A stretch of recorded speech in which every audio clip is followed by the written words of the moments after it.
राधे राधे मित्रों। तो मित्रों आप लोग राधा किशन के अपकमिंग एपिसोड में देखेंगे कि मित्रों वीडियो शुरू करने से पहले अगर आप हमारे चैनल पे नए हैं और अगर अभी तक आप लोगों ने हमारे चैनल को सब्सक्राइब नहीं किया है तो चैनल को कर लीजिएगा सब्सक्राइब और बेल आइकन को प्रेस कर दीजिएगा, जिससे कि हमारी नई वीडियो का नोटिफिकेशन आपको मिल जाए। तो मित्रों आप लोग देखेंगे कि श्रीनिवास कहते हैं वो जो व्यक्ति है ना जिसने पुष्प भेजे थे भार्गवी को, उससे भार्गवी को प्रेम हो गया है। अब मेरे रहते उसे स्मरण करने का समय कहाँ मिलता है भार्गवी को, क्योंकि उस पुष्प वाले के अतिरिक्त और कोई प्रसन्न कर भी नहीं सकता हमारी भार्गवी को। और फिर भार्गवी कहती है अच्छा तुम्हें बड़ा ज्ञात है उस विषय में। और फिर भार्गवी अपनी सखियों से कहती है ये ना तुम सबके सामने अभिनय कर रहा है। और फिर मित्रों आप लोग आगे देखेंगे कि भार्गवी देखती हैं पुष्प और कहती है फिर से पुष्प। मुझे तो लगा श्रीनिवास पुष्प भेजता है, परंतु वो तो भीतर है। ये पुष्प किसने भेजे? और फिर आगे आप लोग देखेंगे राजकुमारी पद्मावती सभी से पूछ रही होती हैं आपने श्रीनिवास को देखा है? और सभी मना करते हैं जी नहीं। और फिर राजकुमारी पद्मावती कहती हैं कहाँ हो तुम श्रीनिवास? और फिर राजकुमार बासु का मित्र बाला कहता है लगता है अब समय आ गया है, रात्रि होने को है। और कहता है अपने साथियों से अवश्य ही श्रीनिवास ने राजकुमारी को भेंट करने के लिए बुलाया होगा।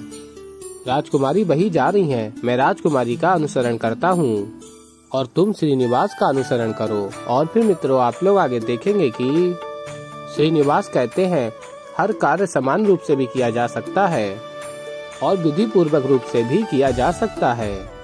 और बताते हैं यदि दूध पीने से पहले इस प्रकार इसका झाग बनाओगे तो ये दूध और अधिक स्वादिष्ट हो जाता है। और यदि किसी को विश्वास नहीं है तो इसे पीकर देख ले। और फिर सखी कहती है अरे वाह दूध का स्वाद कितना बढ़ गया है। और फिर तभी भार्गवी आ जाती है पुष्प को लेके। और तभी सखियाँ कहती हैं अरे ये पुष्प द्वार पर रख के चला गया है कोई तेरे लिए। भार्गवी कहती है तो कोई और है जिसने ये पुष्प भेजे। और तभी सखी कहती है वो भी तुम्हारे प्रिय पुष्प। और फिर आगे आप लोग देखेंगे कि सखियाँ कहती हैं अच्छा है तुम श्रीनिवास को हमारे लिए छोड़ दो और ये पता करो कि तुम्हें ये पुष्प भेजता कौन है। और फिर श्रीनिवास कहते हैं मेरी बात मानो, ये पुष्प भी फेंक दो जैसे वो फेंके थे ना। और फिर आगे श्रीनिवास कहते हैं मैं होता तो ऐसे पुष्प देता जो कभी सूखते नहीं। और फिर भार्गवी कहती है तुम चुप करो, मुझे इसका क्या करना है मैं देख लूंगी। और फिर भार्गवी स्मरण करती हैं मुझे ये ज्ञात करना है कि मुझे ये पुष्प भेजता कौन है। और फिर सखियाँ कहती हैं अच्छा श्रीनिवास अब हम सब चलते हैं। और फिर मित्रों आप लोग आगे देखेंगे श्रीनिवास स्मरण करते हैं सबके जाने के बाद जब तक तुम्हें ज्ञात होगा कि पुष्प किसने भेजे थे तब तक तुम्हें पहले ही उससे प्रेम हो चुका होगा भार्गवी। और फिर इन्हीं सूखे पुष्पों की सुगंध से तुम प्रेम का अनुभव करोगी भार्गवी। तुम्हारे मन के खाली गगर में मेरे लिए प्रेम का सागर भर जाएगा। और फिर आज जिससे तुम झगड़ रही हो कल उसी के लिए इस संसार से लड़ पड़ोगी। और फिर मित्रों आप लोग आगे देखेंगे कि गोविंदराज श्रीनिवास का इंतजार करते करते अत्यंत ही थक गए होते हैं और कहते हैं देखता हूँ आज कैसे बचेगा। और कहते हैं लौटेगा तो इसी मार्ग से ना। और उसी मार्ग पे गोविंदराज विश्राम कर रहे होते हैं और कहते हैं आएगा तो मुझे ही पाएगा यहाँ, अब बताऊंगा इसे। कहता है कि भोजन पकाने गया है, रसोईया बना है, लक्षणों से तो ऐसा लग रहा है जैसे द्वारपाल बना हो।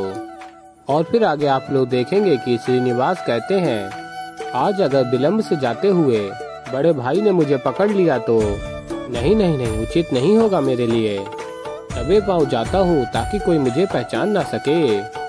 और फिर आगे आप लोग देखेंगे राजकुमारी पद्मावती सभी से पूछ रही होती हैं तुमने श्रीनिवास को कहीं देखा है? और सभी मना कर देते हैं। और तभी सखी कहती है राजकुमारी मैं अभी भंडार घर से आ रही हूँ जहाँ गोविंदराज और श्रीनिवास रहते थे और वो दोनों वहाँ पर नहीं हैं। और फिर राजकुमारी पद्मावती कहती हैं ऐसे बिना बताए कहाँ चले गए दोनों? और फिर तभी राजकुमारी पद्मावती कहती हैं चलो मंदिर के बाहर देखते हैं। और फिर सखी कहती है तभी राजकुमारी रात्रि के इस समय आपका अकेले बाहर जाना उचित नहीं है, किसी ने देख लिया तो कहीं कुछ। और फिर राजकुमारी पद्मावती कहती हैं कोई पहचानेगा तब तो कुछ होगा ना। और राजकुमारी पद्मावती अपने रूप को ढक लेती हैं और कहती है आज तो मैं श्रीनिवास को ढूंढ कर ही रहूंगी। और फिर राजकुमारी अपनी सखियों के साथ ढूंढ रही होती है श्रीनिवास को, और तभी मार्ग में देखती हैं और कहती है मैं दिन में इसकी प्रतीक्षा कर रही थी और ये यहाँ पैर पसारे सो रहा है। और कहती है अभी जगाती हूँ और देखती हैं ये तो गोविंद राज है, और स्मरण करती हैं गोविंद राज यहाँ पहरा देते हुए सो गया है। इसका अर्थ है कि श्रीनिवास अब तक लौटा नहीं, कहाँ हो सकता है वो। और फिर मित्रों आप लोग आगे देखेंगे कि राजकुमारी पद्मावती महल के बाहर श्रीनिवास को ढूंढ रही होती हैं और पद्मावती का अनुसरण बाला कर रहा होता है। और तभी श्रीनिवास देखते हैं और कहते हैं ये इतनी रात्रि में मसाल लेकर यहाँ कौन घूम रहा है। और फिर देखते हैं बाला को और उसके साथ साथियों को और कहते हैं राजकुमार बासु आप कभी नहीं सुधरने वाले, मेरे पीछे गुप्तचर लगा दिए तो ठीक है, किंतु अपनी बहन के पीछे भी आपने गुप्तचर लगा दिए। और फिर कहते हैं आपकी इस योजना को तो मैं सफल होने नहीं दे सकता। और कहते हैं अब ये श्रीनिवास आपकी रातों की निंद्रा कैसे उड़ा देता है, आप सदैव स्मरण रखेंगे राजकुमार बासु। और फिर श्रीनिवास राजकुमारी पद्मावती के समक्ष जाते हैं और कहते हैं राजकुमारी पद्मावती रात्रि के इस पहर में आप यहाँ क्या कर रही हैं। और तभी राजकुमारी पद्मावती कहती हैं तुम कहाँ थे, और बताती हैं मैंने सारा दिन नटराज मंदिर में तुम्हारी प्रतीक्षा की किंतु तुम आए ही नहीं, फिर सोचा कि मैं स्वयं ही तुम्हें ढूंढती हूँ।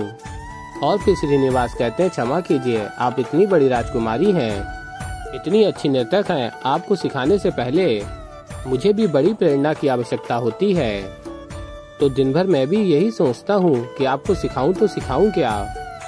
और फिर मित्रों आप लोग आगे देखेंगे कि और फिर श्रीनिवास कहते हैं किंतु राजकुमारी इतनी रात्रि में ऐसे बाहर कहीं भ्रमण करना उचित नहीं है। और फिर राजकुमारी पद्मावती कहती हैं अब मैं इतनी दूर आई हूँ तुमसे मिलने, तो क्या तुम चलोगे मेरे साथ। और फिर श्रीनिवास कहते हैं ठीक है मैं आपको राजमहल तक छोड़ देता हूँ।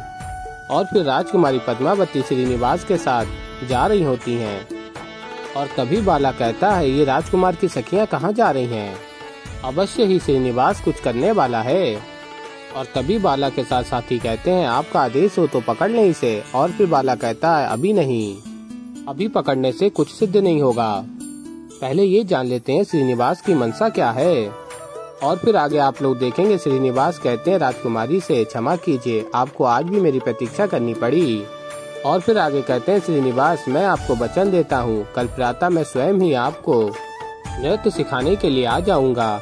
तो ऐसे ही मित्रों आगे और भी बहुत कुछ देखेंगे आप लोग। तो अभी के लिए इस वीडियो में इतना ही। तो मित्रों अगर आप लोगों को हमारी वीडियो पसंद आई हो तो वीडियो को कर दीजिएगा लाइक। और मैं मिलता हूँ आप लोगों को जल्दी एक नई वीडियो के साथ, तब तक के लिए राधे राधे।